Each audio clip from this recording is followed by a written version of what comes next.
네, 이세정 실장님 발표 잘 들었습니다. 네, 이 실장님께서는 뭐 지금 이제 현재 국가평생교육진흥원에서 우리 평생학도시와 관련한 업무를 하고 계시고, 그래서 그동안 평생학도시 지정 현황, 아까 보니까 전국의 지자체 226개 중에 77.4%, 175개 지자체가 이제 평생학습 도시로 선정이 되었고, 강원도 오늘 이 행사를 진행하는 양구군을 포함해서 강원도는 18개 시군 중에 10개 시군만 이제 평생학습 도시가 된 거죠.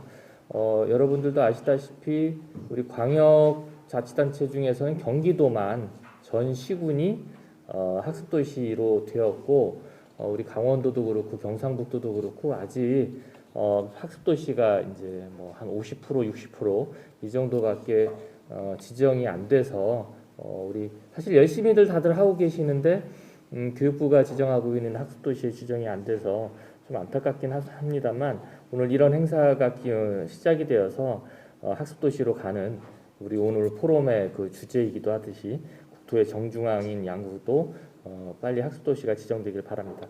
그러면서 우리 이세정 실장님께서 여러 가지 특성화 지원 사업, 읍면동에 우리 평생학센터를 지정하고, 또 한 번 학습도시 지정되고 나서 끝나는 게 아니고 재지정의 평가도 하고 있다라는 말씀도 해주셨고, 또 여러 자치단체들의 우수한 사례들, 또 오늘과 같은 이렇게 코로나 사태에서 온오프라인을 어떻게 병행하고 있는지 이런 사례, 또 지역 정책과 이슈를 학습도시의 어떤 우리 사업과 잘 연계하는 이런 사례들도 소개해 주셨고, 또 양구에 특화해서 양구가 좀 할 수 있는 이런 사례들을 소개하기 위해서 다른 사례들, 유사한 사례들 몇 가지 소개해 주셨는데요.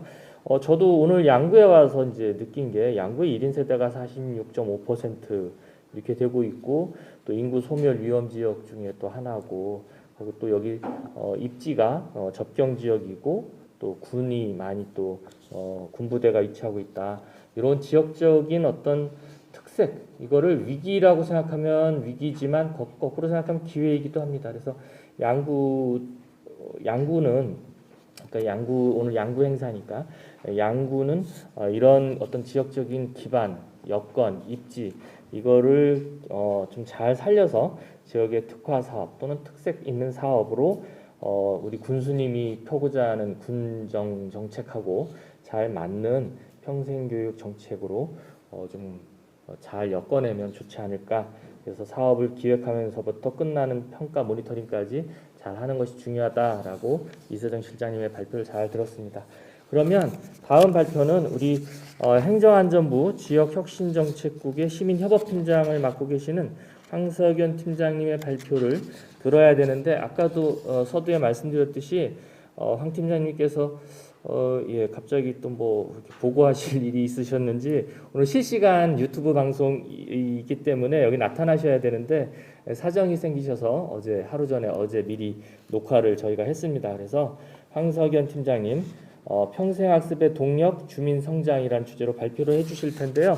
우리 황석연 팀장님은 이력이 독특합니다. 아시는 분들은 아시겠지만 대학교에서는 교육학, 서울대 교육학과에서 교육학을 하셨고, 이제 교육학 하셨으니까 당연히 학교에서 교직을 수행을 하셨고, 특이하게 또 신문 기자도 하셨고, 또 처음으로 서울시 금천구 독산 사동 동장을 공모를 했는데, 또 공모 동장으로서 독산 사동 주민들과 어떻게 이 마을을 바꿔나갔는지, 뭐 하여튼 이런 것 때문에 지금 이제 팀장님까지 되신 것 같아요. 아마 본인이 발표하실 때 이런 얘기를 좀 해주실 텐데요. 지금부터 행안부 황석연 팀장님의 발표를 이미 사전에 녹화된 영상을 보도록 하겠습니다. 네, 부탁드리겠습니다. 안녕하세요. 저는 행정안전부에서 지역사회 문제를 그 당사자인 주민들과 함께 주민들의 아이디어를 받아들여서 해결하는 그런 프로젝트를 지원하는 업무를 맡고 있는 황석연 서기관입니다. 오늘 양구군 주민들과 함께 지역사회 문제를 해결하는 데 있어서 주민의 성장이 얼마나 중요한지 이 이야기를 들려달라고 해서 오늘 여러분과 함께 만나게 되었어요. 멀리 떨어져 있긴 하지만 코로나 시대에 우리가 새로운 방식으로 지역사회에서 만나고 또 함께 문제를 해결하는 이런 방식을 서로 경험을 나누게 되어서 정말 뜻깊은 자리인 것 같습니다. 다시 말씀드리면 오늘 제 이야기의 주제는 제가 하는 업무하고 상당히 관련이 깊은데요. 지역사회 문제를 해결하려는 사람들에게 지역사회와 연관된 전문가, 그다음에 예산을 배분하는 일을 하고 있다고 생각하시면 될 것 같아요. 먼저 오늘 이야기를 풀기 전에 제가 2018년에 경험했던 한 사례를 이야기해 드리려고 합니다. 마침 강원도 이야기인데요. 춘천시 석사천에 이게 국가 공영 하천이거든요. 이 공영 하천에 쓰레기 오물이 굉장히 많이 쌓여 있었어요. 지역 주민들이 아침 저녁으로 산책하면서 이 오물을 치우고 싶었는데 아시다시피 국가 하천은 관리 책임이 공공이거든요. 그러니까 지방자치단체가 책임을 지고 있기 때문에 시민들이 여기에 손을 대고 싶어도 댈 수 있는 권한이 없었습니다. 그래서 눈살을 찌푸리면서 산책을 하는 시민들이 많았겠죠. 그래서 보다 못한 시민들이 이거를 직접 우리가 직접 오물을 치우고 꽃밭을 조성하겠다는 생각을 갖게 되었어요. 그런데 공공 이 땅도 마치 사유재산처럼 주인이 있어서 주민들이 손을 댈 수가 없는 거죠. 이럴 때 이 문제를 어떻게 해결해야 될까요? 이 문제를 누군가는 해결해야겠죠. 그래서 우리가 새로운 방식을 고민하게 됐어요. 이 문제를 해결할 수 있는 주체를 행정이나 청소업체처럼 시장에 맡기지 않고 시민들이 직접 참여해서 할 수 있도록 해보자. 그래서 주민들이 이곳에 쓰레기를 치우고 꽃밭을 꾸미려면 꽃밭을 꾸밀 수 있는 자원이 있어야겠죠. 그래서 전문가 교육도 받고 또 예산을 배정해서 주민들이 직접 꽃을 사다 심을 수 있도록 권한을 주는 것이 필요했습니다. 그래서 이렇게 권한을 줄 수 있도록 행정 방식을 바꾸는 프로세스를 통해서 춘천 석사천이 100일간의 실험을 하게 돼요. 2018년에 국민 해결의 방식으로 한 사업인데요. 그렇게 해서 100일 동안에 주민들이 직접 200명이 넘는 주민들이 참여해서 쓰레기를 치우고 그다음에 거기서 매 주말마다 모여서 꽃밭을 가꾼 거죠. 그리고 100일이 지난 날 온 가족 주민들이 나와서 악기도 연주하고 그다음에 도시락을 나눠 먹으면서 시민 축제를 열었습니다. 그 결과 어떤 풍경의 변화가 나타났을까요? 해마다 이 석사천에서 시민들이 정원을 가꾸는 시민정원 축제가 만들어졌거든요. 시민들이 직접 참여해서 꽃밭을 가꾸니까 쓰레기를 버리는 사람도 줄어들 것이고 또 일상적으로 와서 예쁘다 예쁘다 말해주는 시민이 있으니까 꽃밭이 잘 관리되었겠죠. 이렇게 주인이 있는 공간으로 바뀌면서 석사천이 아름다운 환경을 유지할 수 있게 된 겁니다. 이 과정에서 가장 큰 성과라고 하면 저는 이 꽃밭을 가꾼 시민들이 성장한 것이라고 얘기하고 싶어요. 3천만 원 예산을 행정이 집행하지 않고 주민들이 쿠폰, 바우처를 발행해서 인근 지역의 꽃집에서 꽃을 사서 주민들이 교육을 받아서 꽃밭을 가꾸면서 주민들이 민주 시민 의식이 많이 성장을 했습니다. 오늘 제가 하려는 이야기는 바로 이런 이야기입니다. 지금 보시는 것처럼 젊은 부부가 아이와 함께 와서 꽃밭을 가꿨으니 이 꽃밭이 얼마나 아름답게 바뀌었겠어요. 자, 이런 방식으로 우리가 주민들이 지역사회를 바꿀 수 있는데 이 단계에서 이제 구체적으로 첫 번째 단계를 한번 살펴보도록 하겠습니다. 우리가 학교에서 시험 문제를 풀 때 시험을 잘 보려면 제일 먼저 할 일이 무엇일까요? 문제를 잘 파악하는 것이요. 문제가 뭔지, 출제자의 의도가 뭔지를 파악해야 그 문제에 대한 답을 쓸 수 있을 거잖아요. 그래서 이게 어떻게 보면 평생학습의 제일 중요한 1단계일 수 있겠습니다. 우리가 살고 있는 지역의 문제를 파악하는 거죠. 우문현답이라고 지금 적어놨는데 우리의 문제는 현장에 답이 있다는 뜻이 되겠어요. 현장 속에서 문제를 한번 정리해 보겠습니다. 첫 번째 사진을 보시면 길거리에 자동차들이 꽉 차 있습니다. 뭘까요? 주차난이 되겠습니다.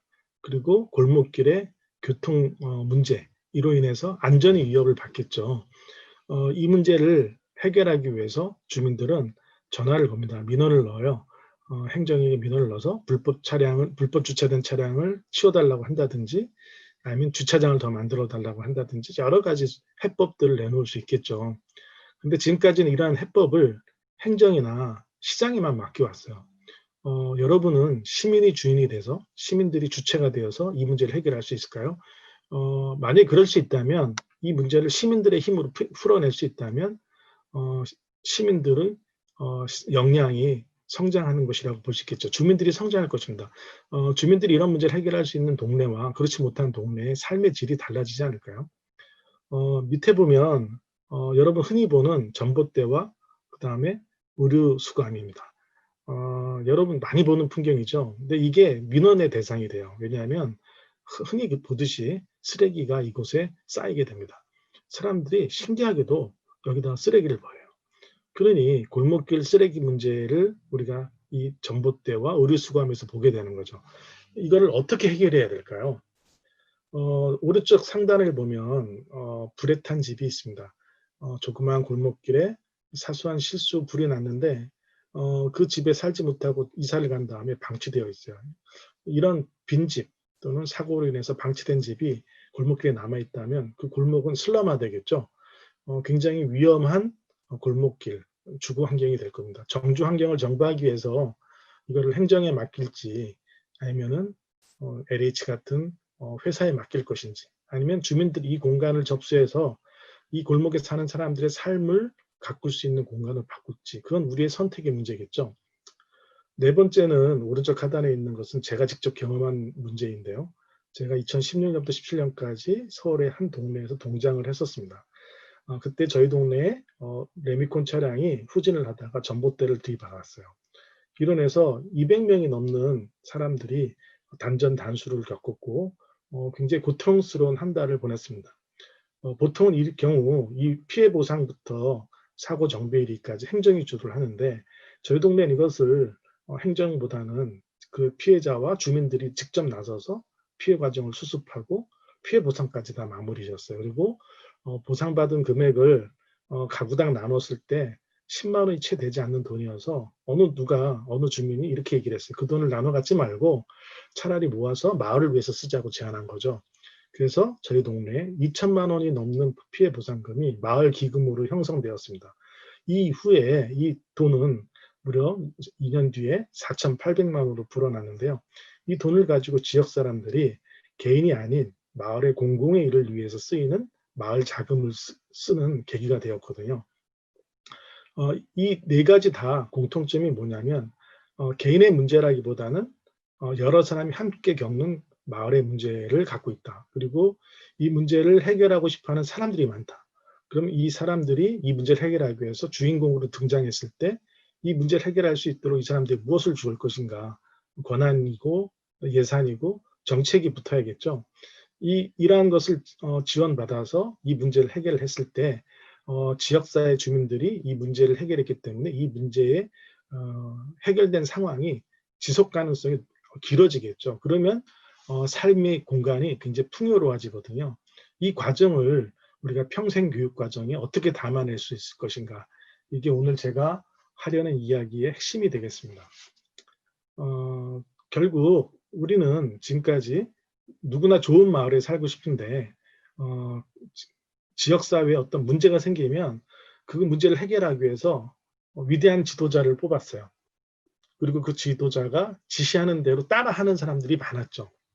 이거를 통치의 시대라고 합니다. 이런 통치의 시대에는 문제를 해결하는 매뉴얼들이 있어요. 그래서 공무원들이 예를 들면 쓰레기라든지 주차라든지 문제가 생기면 그 매뉴얼대로 문제를 해결합니다. 그리고 거기에 국민의 세금을 이용해서 예산을 사용하게 되죠. 이런 식으로 아주 빠르게 사회 문제를 해결한 시절이 있었어요. 7, 80년대, 90년대까지. 그런데 어느 날 보니까 이런 문제로는 더 이상 이런 방식으로는 더 해결할 수 없는 사회 문제들이 많아진 거예요. 이런 주차나 쓰레기 문제가 예산을 많이 쏟아붓고 있지만 해결이 되기는커녕 더 심각해지고 있잖아요. 왜냐하면 쓰레기 발생이 너무나 많아지고 그다음에 불법 주차된 차들이 너무 많아진 거죠. 그래서 더 이상 해결할 수 없는 지경까지 왔어요. 그러면 이거는 행정이나 시장의 논리로 풀 수 있는 것이 아니라 그 지역에 살고 있는 주민들의 자발적인 참여를 통해서 해결될 수 있는 문제들이 많거든요. 그럴 때 우리가 새로운 질문을 합니다. 지금까지와는 다른 방식으로 해결해 보자. 그게 뭘까라고 질문을 던지죠. 그러면 새로운 방식을 얘기하죠. 쓰레기를 버리는 것을 무조건 치워줄 게 아니라 사람들이 쓰레기를 버리지 않도록 한다. 또는 소비를 줄여서 폐기물을 줄이도록 하자라는 새로운 해법을 찾게 되는 거죠. 이 과정에서 주민들이 서로 이 다른 이해관계를 가진 사람들이 모여서 토론도 하고 또 서로 실수를 했을 때 격려도 해주면서 새로운 시도를 하게 되는 거죠. 이런 새로운 시도를 통해서 지역사회 문제를 해결할 때 우리는 협치한다고 그래요. 그러니까 행정에서 주민들은 쓰레기를 버리고 행정은 치워주는 방식이 아니라 주민들이 참여해서 행정에 의존하지 않고 쓰레기를 줄이고 쓰레기를 자원폐자원을 수거해서 리사이클링을 한다든지 하는 새로운 방식을 도입해서 지역사회 문제를 해결하려고 하는 거죠. 이런 사람들이 많이 늘어나면 마을의 공동체성이 강화되고 그다음 마을에 다양한 관계 맺기를 통한 새로운 해법들이 등장하게 됩니다. 이런 것들을 강화하기 위해서 우리가 마을에 새로운 교육 시스템이 필요한 거죠. 지금 아주 유명한 풀뿌리라고 하는 그림인데요. 위에 숲이 있습니다. 그 숲에 보면 이 거대한 이 숲이 유지되는 거는 뭐죠? 밑에 거대한 뿌리들이 있는 거죠. 이 뿌리들이 혼자 위에 있는 나무들은 다 각각의 개별 존재들이지만 그 나무들의 밑에는 뿌리들은 다 서로 엉켜 있는 거죠. 이게 풀뿌리예요. 자, 위에 것이 통치의 모습을 보여준다면 밑에 것은 협치의 구조인 거죠. 그러니까 사회가 안정적인 구조를 가지려면 아까 아이스버그 빙산 이론에서 본 것처럼 땅 밑에 이런 풀뿌리들이 굉장히 튼튼하게 있어야 되는 거거든요. 이런 튼튼한 풀뿌리 조직을 만들 수 있는 시스템, 이거를 이런 시민력을 길러주는 시스템, 이것이 우리 사회가 지향해야 될 새로운 평생교육의 방향이 아닌가, 저는 이렇게 생각을 합니다. 그래서 이제 새로운 한번 해법을 제시해 보겠습니다. 제가 동해에 있을 때 지역사회에 교육 프로그램들을 하는데 강원도에 있는 교육 프로그램이나 서울에 있는 프로그램 다 똑같은 거예요. 노래교실, 그림 그리기 이런 프로그램들이 많더라고요. 그래서 제가 동주민센터의 교육 프로그램 중에 새로운 프로그램을 좀 만들어야겠다고 생각했어요. 그게 뭐냐면 골목에 쓰레기가 많은데 이 쓰레기를 치우고 골목길을 깨끗이 만드는 강좌, 이런 강좌를 만드는 거예요. 여러분 그 지역의 그 주민센터나 그 구청에 또는 군청의 교육 프로그램 중에 그런 강좌 보셨나요? 그러면 사람들이 강좌를 내요. 자, 우리 집 골목에 어느 지역에 쓰레기가 많이 있는 전봇대와 의류함이 있는 지점입니다. 여기를 쓰레기가 쌓이지 않고 예쁜 꽃밭으로 만들 수 있게 해주세요라는 이 주민들의 욕망이 하나의 교육 과정으로 만들어지는 거죠. 그러면 이 지금 보시는 것처럼 이분이 그 민원을 넣었어요. 그럼 이 교육 과정을 만들면 이 교육 과정에 선생님이 누가 되냐면 이 문제를 제기한 사람이 선생님이 되는 거예요. 당사자가. 그래서 이분이 이 문제를 해결하려면 어떻게 해야 될까요? 문제를 풀 수 있는 방법을 공부해야 되는 거죠. 그래서 전문가들을 불러가지고 지역 주민들하고 여기를 어떻게 하면 예쁘게 쓰레기가 오지 않고 꽃밭으로 만들 수 있는지를 토론하고 학습하는 과정을 겪게 되는 거죠. 그래서 내린 결론이 뭐였냐면 주민들하고 여기다가 버려진 쓰레기 중에서 쓸만한 것들을 골라서 꽃밭을 꾸미는 거예요. 그래서 꽃밭을 꾸미고 매일 물을 주는 과정을 하루에 수십 차례 반복하는 거죠. 그 지역에 사는 분들하고 이거를 교육과정으로 만들었어요. 그랬더니 이게 다 버려진 폐기물 중에서 나온 것들이거든요. 그러니까 사람들이 여기다 쓰레기를 갖다 버리지 않는 거예요. 물론 우스갯소리지만 쓰레기를 옆에 골목에다 버리죠. 적어도 여기다 버리지 않게 된 거죠. 그랬더니 이 주민이 뭐라고 얘기냐면 저한테 꽃을 심으니까 사람들이 말을 걸기 시작하더라는 거예요. 그러니까 이 말을 건다는 건 뭐죠? 공동체가 만들어진 거죠. 이게 학습 동아리가 될 수 있다고 생각을 해요.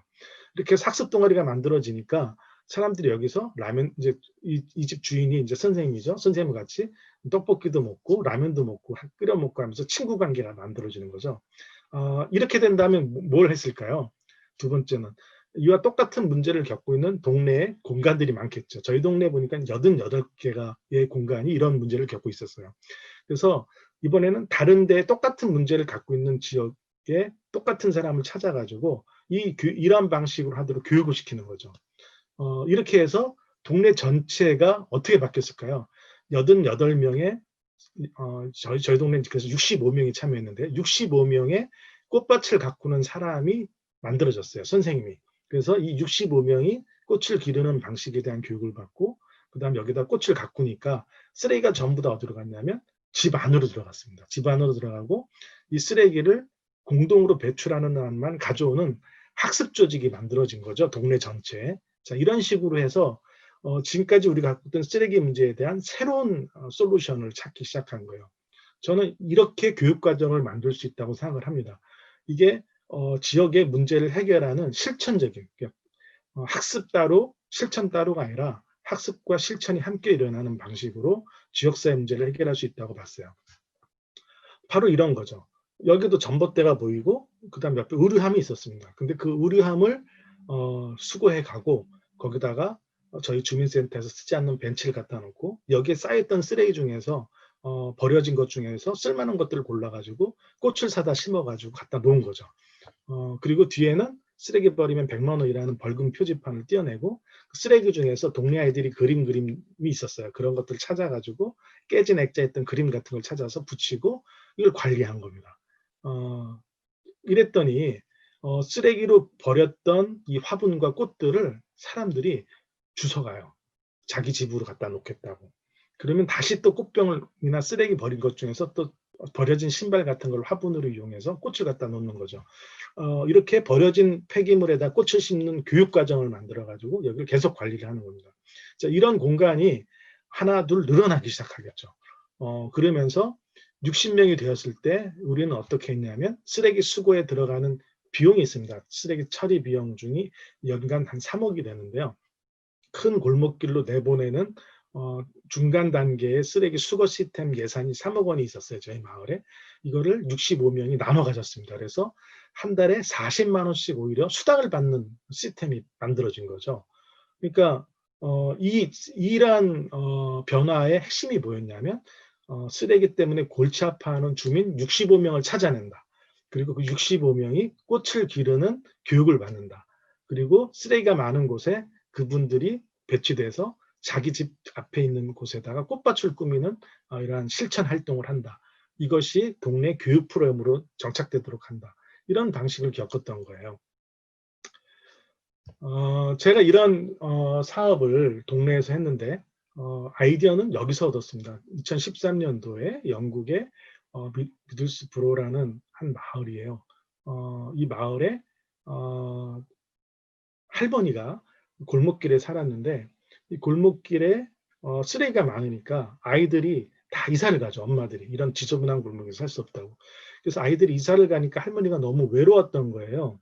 그래서 그 외로워진 할머니가 이 아이들을 붙들기 위해서 뭘 했냐면 자신의 용돈을 털어서 3년 동안 한 1,000만 원 정도를 썼어요. 3년 동안 동네 어머니들하고 아이들하고 같이 여기다가 꽃밭을 가꾸어서 골목을 완전히 바꿔놨습니다. 이걸 그린 앨리라고 하는데 영국에서 런던에서 가장 유명한 관광지로 변했어요. 지금 아마 검색해 보시면 할머니가 아이들하고 물 주고 막 하는 장면이 나오는데 여기서의 핵심은 뭘까요? 아이들을 지키고 싶었던 할머니라는 분이 동네 할머니가 선생님이 되는 거죠. 그래서 동네 아이들과 동네 엄마들하고 힘을 합쳐서 꽃밭을 꾸미는 교육 활동을 일어나는 겁니다. 그러니까 골목길이 완전히 변신해가지고 동네 주민들의 삶의 질이 완전히 달라진 거죠. 이런 방식을 제가 동네에 접목해 봤던 거예요. 지금까지 이제 사례를 보여드렸습니다. 그 쓰레기가 많은 골목을 꽃밭으로 바꾸는 과정을 과거였다면 통치의 방식이죠. 행정에서 행정명령을 내려서 예산 투입을 하고 청소부가 와서 치워주는 거죠. 그러면 주민들은 또 내다 버리는 이런 방식의 시스템에서 새로운 방식으로 갔습니다. 저는 동장실에 통치 시스템을 벗어나서 동장실을 바꿨어요. 그래서 주민들하고 모여서 같이 토론을 합니다. 토론해서 당사자들과 함께 65명을 찾아내서 동네 꽃밭을 만드는 지금 학습 활동을 하기 위한 교육 활동을 전개하고 있는 거죠. 이렇게 해서 이걸 협치한다고 그러죠. 협치 구조를 만들었어요.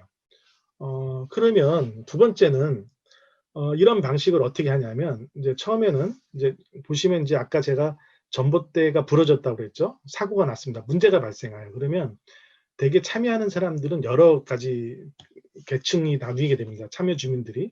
그러면 제일 먼저 이 문제가 발생했어요. 그러면 그 문제를 분석한 다음에 이 문제에 관계된 사람들을 찾아내 가지고 그 사람들을 여러 개의 모임으로 관계망을 만들어서 그 모임에 따라서 공간을 재구성하는 겁니다.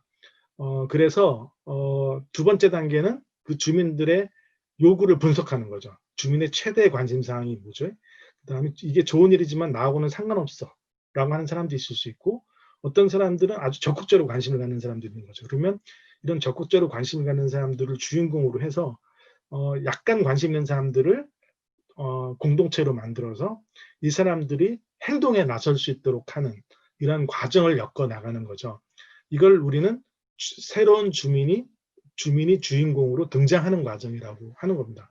그러니까 마을 일에 관심을 갖는 사람을 찾아내서 이분이 마을 일에 참여할 수 있도록 지원하는 시스템, 이게 교육인 거죠. 그러면 이제 어떤 일이 벌어지는지 보죠. 이 다양한 주민들이 마을에서 다양한 사업을 하게 돼요. 예를 들면 마을 결혼식을 열 수도 있을 거고요. 또는 마을 사람들이 모여서 마을 시장을 열 수도 있겠죠. 마을 잔치를 열 수도 있겠죠. 이런 식으로 동네의 변화가 나타나요.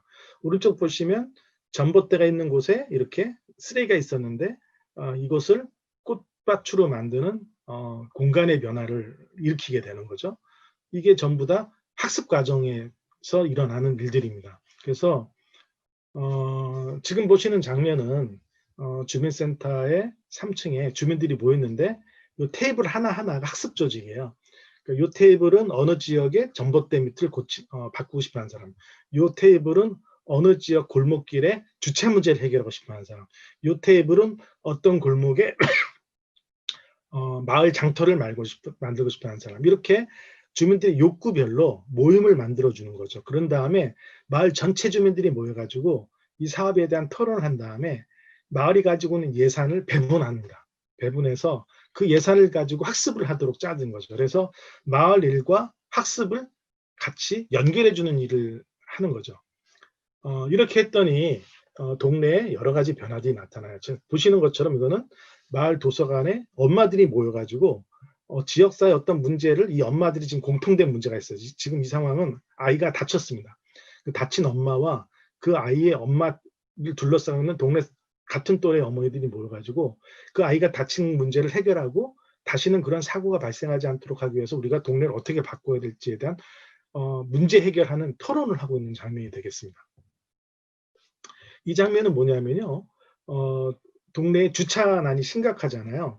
그래서 사람들이 삿대질하고 싸움이 일어난 거죠. 그래서 그 주차 문제를 해결하기 위해서 그 골목에 사는 사람들이 행정 책임자들하고 모여가지고 앞으로 우리는 이 문제를 어떻게 하겠다고 지금 토론하는 장면이 되겠습니다. 그래서 어떤 하나의 문제 상황을 주민들이 이해관계자들이 모여서 문제를 해결하는 토론, 토론의 과정을 지금 겪고 있는 장면이죠.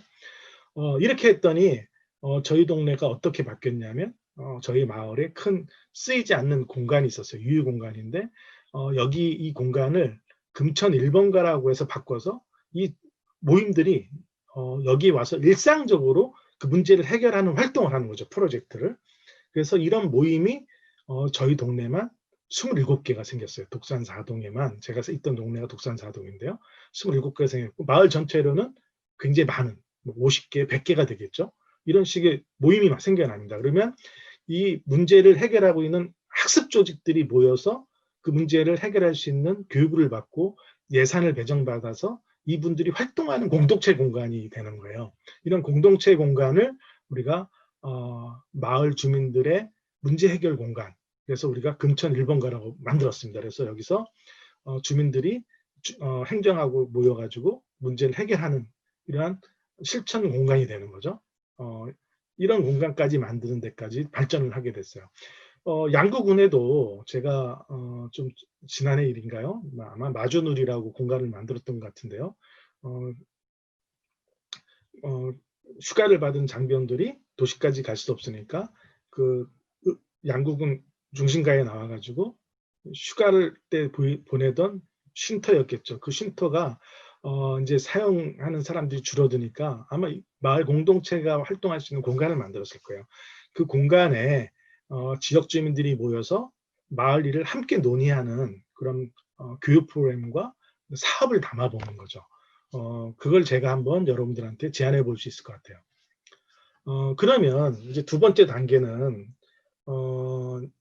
이렇게 주민들이 발견되면 그 주민들이 이제 자기와 똑같은 고민을 하는 사람들을 찾아내게 됩니다. 예를 들면 나는 주차 문제 때문에 힘들어 그러면 주차 문제 때문에 힘든 사람들이 3명 이상 모이는 거죠. 또 나는 아이를 기르는 것이 힘들어 그러면 아이를 기르는 것이 힘든 젊은 엄마들이 3명 이상 모이는 거죠. 또 비가 올 때 우산 쓰는 것 때문에 힘든 사람들이 마을에 공유 우산을 만들자 해서 모든 가게마다 마을 예산으로 마을 우산을 만들어서 10개씩 배치하는 거예요. 그래서 비가 올 땐 쉽게 빌려 쓸 수 있는 마을 우산 정거장을 만드는 거죠. 이런 식으로 의제를 발굴해냅니다. 그러면 주민들이 직접 현수막을 내걸고 이런 문제에 공감한 사람들을 모집하는 거죠.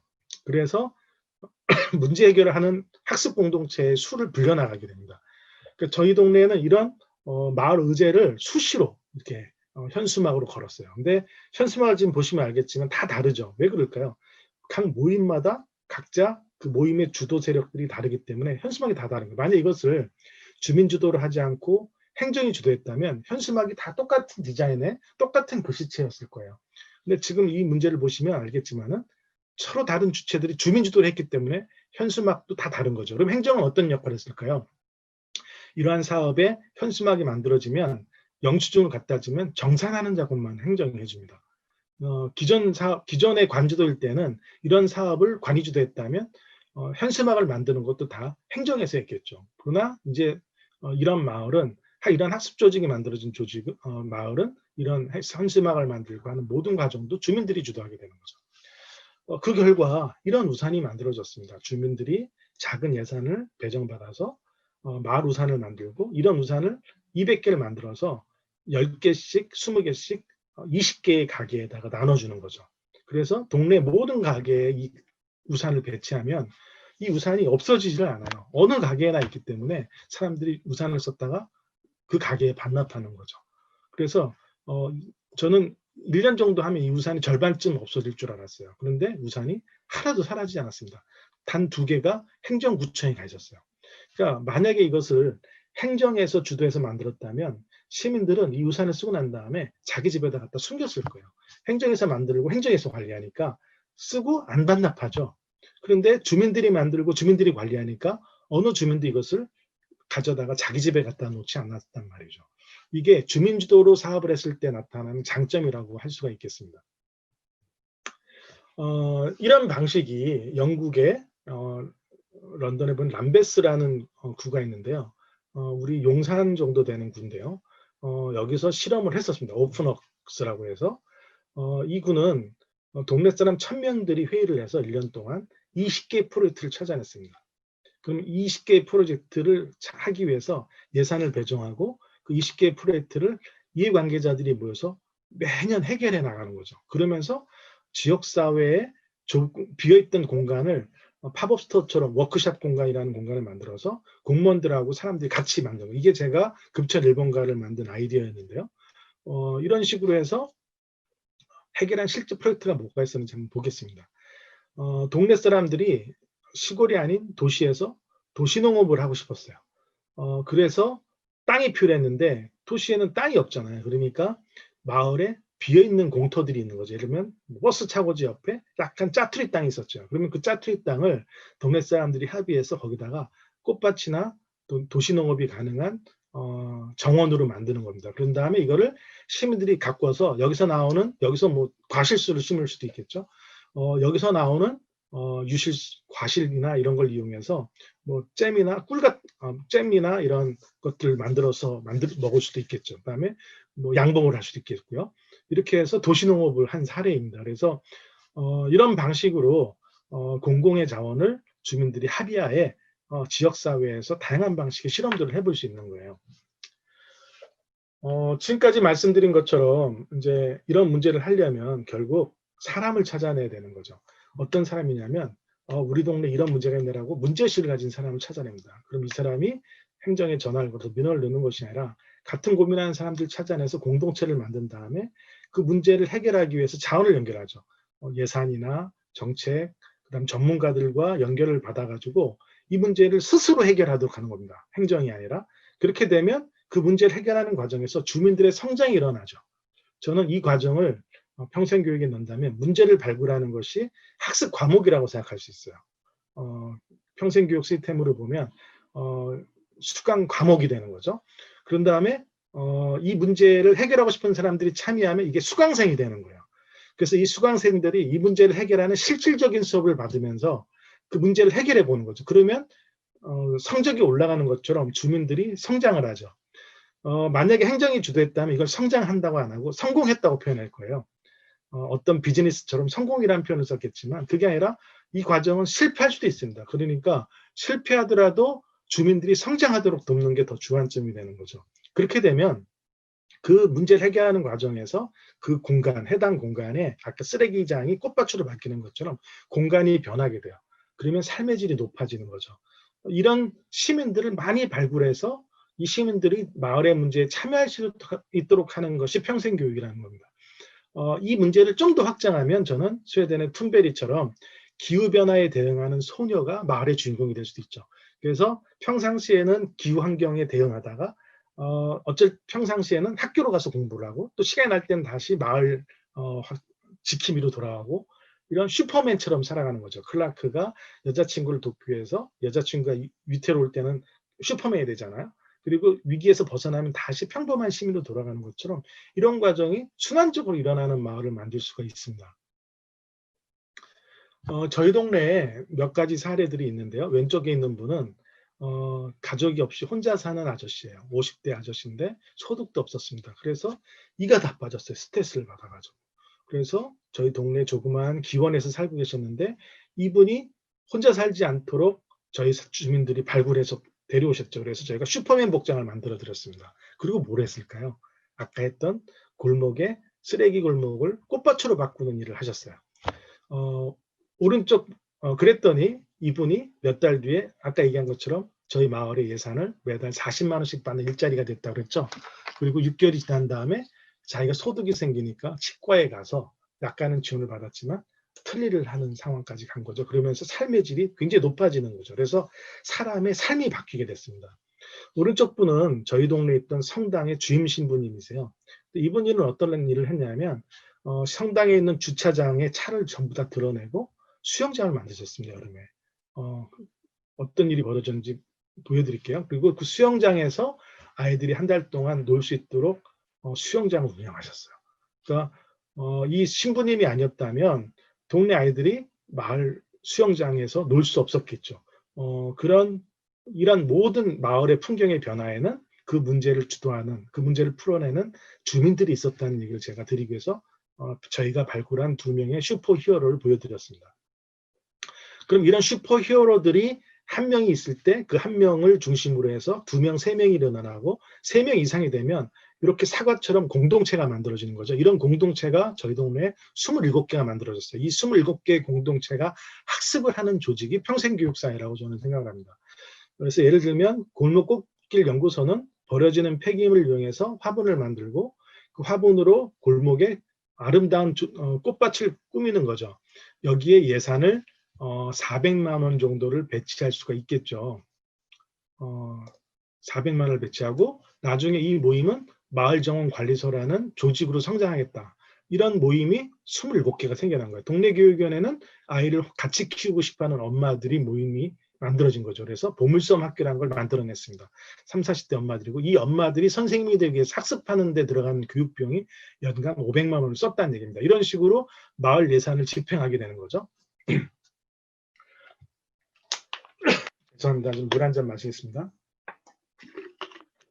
이런 방식으로 저희 동네에 마을 일이 펼쳐지면서 저희 동네가 유명한 동네가 됐어요. 자, 이런 문제가 마을에만 멈추지 않을 겁니다. 우리 사회에도 필요하겠죠. 코로나 때문에 사람들이 차를 타지 않으니까 히말라야 산맥이 드러난 거죠. 지금 인도 북부에. 그전에는 이게 스모그라든지 대기오염이라 가지고 전부 가려졌던 것이거든요. 이제 우리는 알게 됐어요. 지구를 병들게 하는, 지구를 덥게 만드는 주범이 사람이었다는 것을. 그래서 기후 변화와 관계된 문제들을 우리가 지역 사회에서 함께 마을 일을 해볼 수 있는 시대가 됐습니다. 그리고 양구도 마찬가지일 텐데요. 한 해에 10대가 6만 명, 20대가 17만 명, 30대가 11만 명이 서울로 가고 있습니다. 30만 명이 넘는 청년들이 서울로 가니까 지역에는 나이 든 사람들만 남겠죠. 그래서 인구 구조가 변했어요. 지금 우리나라에서 가장 인구 소멸지구로 꼽히는 것이 경상북도 의성군인데요. 65세 이상의 노인을 아이를 낳을 수 있는 39세 미만의 여성으로 나눴더니 0.5 미만으로 떨어지면 인구 소멸 단계거든요. 근데 그것이 가장 심한 것이 경상북도 의성군입니다. 그 의성군의 버스터미널이 7, 80년대 하루 이용이 2,000명이 넘었어요. 근데 지금은 하루에 10명도 이용하지 않습니다. 그래서 이 버스터미널의 대표이사 하신 김제도 할아버지가 이 터미널을 문을 닫아야 되는 상황인데 이 동네를 살려달라고 지금 저희한테 설명하고 있는 거거든요. 그래서 인구 구조의 변화에 맞춰서 지역이 나이가 든 사람이 많고 아이가 줄면은 활력을 잃게 되잖아요. 그 지역에 활력을 불어넣는 것이 두 번째 과제가 되겠습니다. 그리고 세 번째는 2013년에 구글이 전 세계를 대상으로 조사해 봤더니 인간을 가장 힘들게 하는 것이 사랑하는 사람을 잃는 거였어요. 사망이죠. 이 사망의 위협을 가져온 것이 전쟁이 아니라 자동차 사고였습니다. 그래서 자동차로 사고의 원인이 뭔가 봤더니 운전자 부주의였던 거죠. 그래서 이런 운전자 부주의론에서 생겨난 교통사고를 막기 위해서 자율주행차를 만들었거든요. 그래서 이렇게 태양광을 이용하거나 바람을 이용하거나 무인 자동차를 이용하는 기술로부터 사람이 소외되지 않도록 과학기술에 대한 접근성을 강화하는 것이 세 번째 우리가 해결해야 될 문제로 떠올랐고요.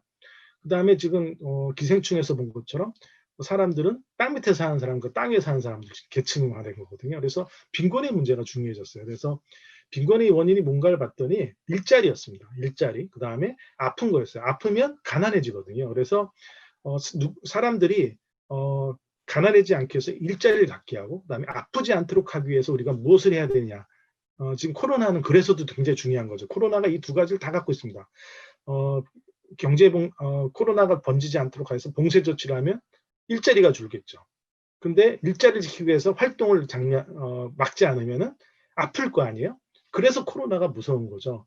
코로나는 사람들을 빈곤에 빠지게 합니다. 아프거나 가난하게 만드는 거죠. 그래서 더 부자와 가난한 사람을 격차를 벌리게 만든단 말이죠. 그래서 이런 문제를 해결하기 위해서 정부가 거의 100가지 정도의 사회 문제를 찾아냈어요. 2013년도부터. 그래서 2018년에 강남역 살인 사건의 조현병부터 지난해까지 미세먼지, 올해는 이제 바이러스가 추가되겠죠. 이런 사회 문제를 주민들과 함께 행정이 해결하는 그런 시대를 열기 시작한 겁니다.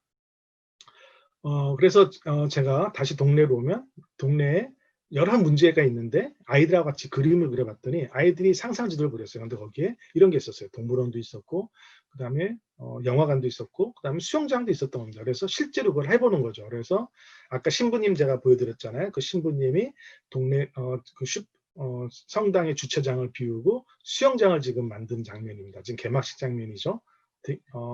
동네 주민들이 운영하니까 아이들이 너무 행복하게 보낸 거거든요.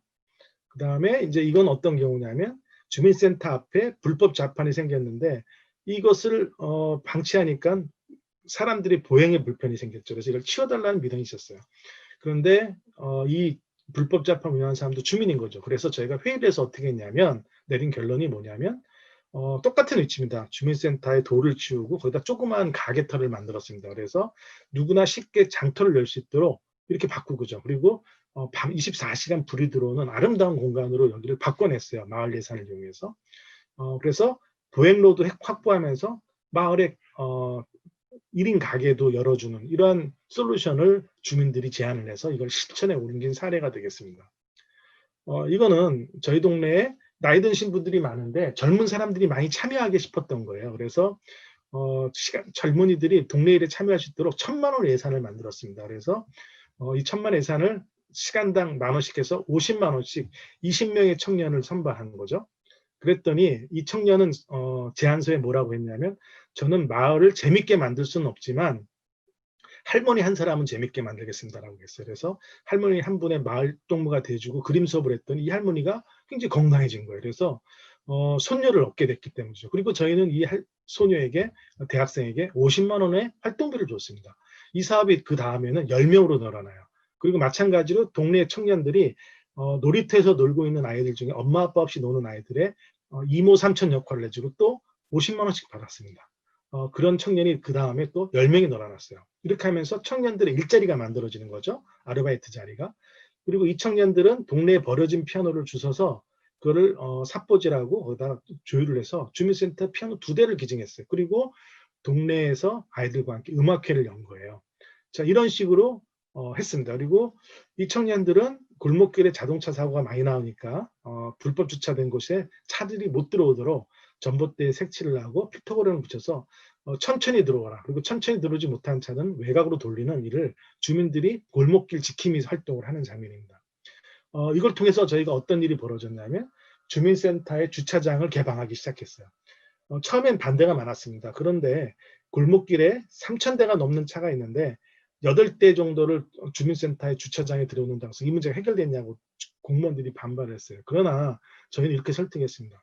바다에 배가 침몰했을 때 3,000명이 죽게 생겼는데 8명이라도 구하겠습니까? 3,000명을 다 죽이겠습니까?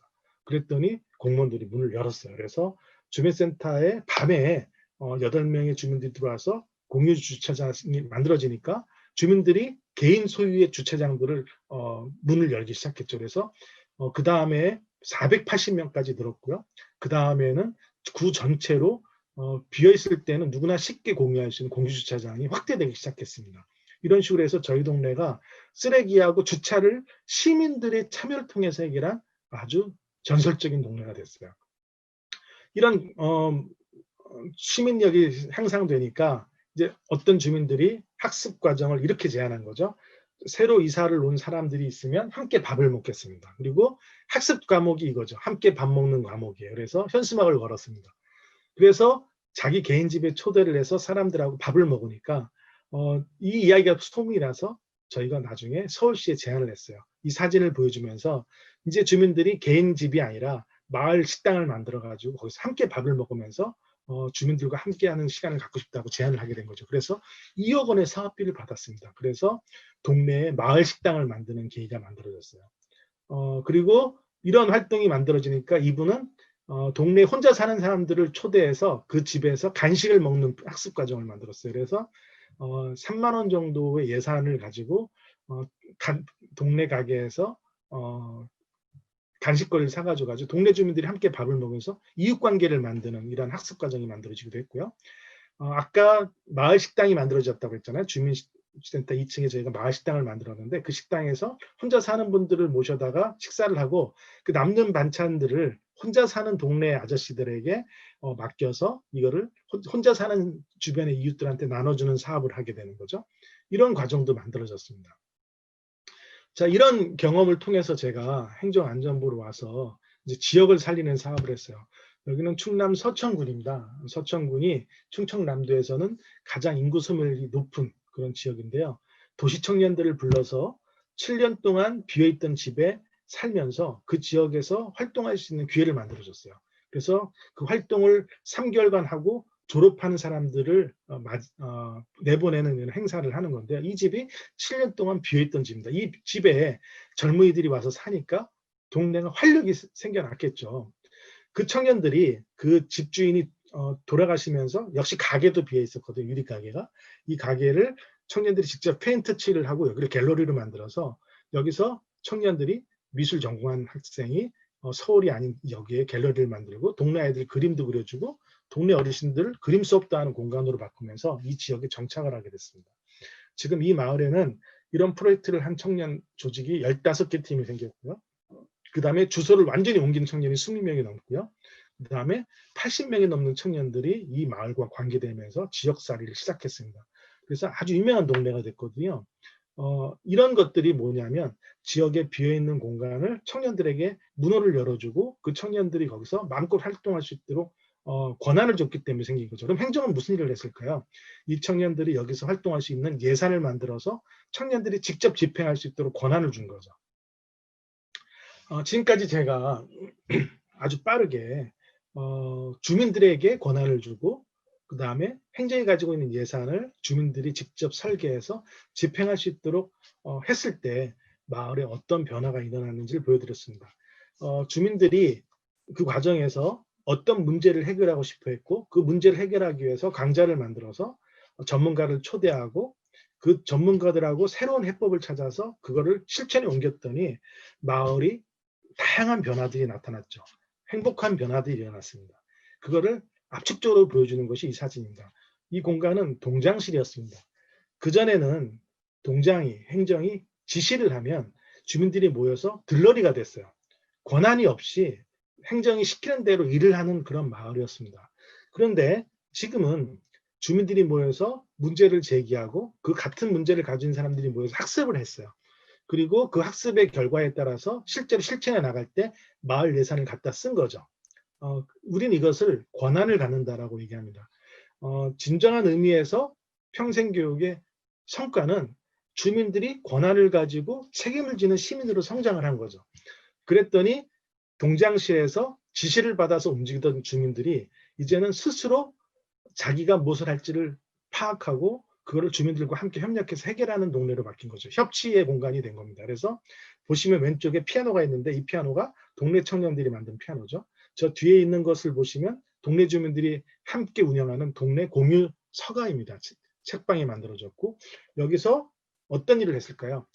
아이가 태어나는 집에 금줄을 쳐주고 마을 사람들이 선물을 만들어서 마더박스라고 하는 출산 선물을 만들어 전달하는 사업을 했어요. 그것이 서울시 전역으로 퍼져서 지금은 거의 800억 예산으로 서울시는 모든 아이들이 태어나면 그 집안에 출산 선물을 주는 사업으로 성장했습니다. 이게 마을에서 시작한 일입니다. 이게 행복 출산 금줄치기라는 사업이었는데 그 결과 지금 왼쪽에 보이는 엄마는 5번째 아이의 엄마가 됐고요. 왼쪽에 있는 어머니는 4번째 아이를 낳았어요. 다산왕들이죠. 아이를 낳고 그 아이가 행복하게 살아갈 수 있는 그런 마을이라는 사회적 분위기를 만들어주면요. 엄마들이 아이를 낳습니다. 우리가 더 건전하고 더 행복한 사회를 만들려면 사람을 혼자 내버려 두지 않고 같은 고민을 하는 사람들을 공동체로 묶어서 우리가 함께 살아가는 사회라는 그런 분위기를 만들어주는 거죠. 저는 평생교육이 이런 과정을 실천하는 것이야 하고 이런 과정을 통해서 주민이 성장했을 때 그 성장한 주민들이 지역사회를 바꾼다는 그런 믿음을 가지고 있습니다. 저는 행정안전부에서 주민들이 이렇게 권한을 가지고 지역사회의 주인으로 성장할 수 있도록 예산을 확보해서 주민들에게 배분하는 그리고 주민들이 연결하는 일을 제가 주어진 시간 안에서 제가 공직에 있는 한 최선을 다해서 해보려고 합니다. 여러분과 함께 오늘 귀한 시간을 갖고 이렇게 제가 가지고 있는 생각을 알려드릴 수 있어서 행복했습니다. 양구 주민 여러분, 양구군이 더 멋진 평생교육사회로 발전하시길 바라겠습니다. 이야기를 들어주셔서 감사합니다. 예, 지금까지 우리 행정안전부의 황석연 팀장님으로부터 평생학습의 동력 주민성장이라는 주제의 발제를 들었습니다. 여러분들께서도 뭐 이게 들어보시니까 어떠신가요? 이게 평생학습, 평생교육이라고 하는 것이 우리 정부로 얘기하면 교육부만의 일이 아니고 또 우리 그 주민들한테 다가가는 모든 일들, 우리 동장 개방형 동장으로부터 출발한 우리 황석연 팀장님 얘기 들어보니까 주민들과 할 수 있는 모든 것들이 다 우리 학습의 소재이고 또 학습의 대상인 주민이 아니고 학습의 주체인 주민, 그리고 이 주민들이 실제로 그 지역에서 본인들이 사는 마을에서 있는 여러 가지 그 뭐 이슈 또는 우리가 갖고 있는 생활하는 그 생활 환경에 있는 소재들, 이것들이 곧 학습의 소재이고 같이 우리가 더불어서 해결해 나가는 또 우리의 뭐 공동의 과제이기도 하고, 이걸 우리 교육부에서는 평생학습, 평생교육이라고 하지만 행정안전부에서는 또 주민자치, 주민협치라고도 하고요. 또 다른 부처에는 또 다른 용어를 씁니다.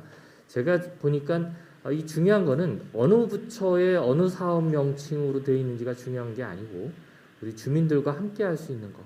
그래서 우리 평생교육도 주민이 평생교육의 학습자, 소극적인, 수동적인 어떤 대상으로서의 학습자가 아니고 본인들이 스스로 내가 뭘 배우고 싶다.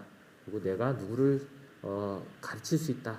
그래서 참여의 주체로서 능동적인 참여자로서 할 수 있는 그런 평생학습이 되기를 좀 바라봅니다.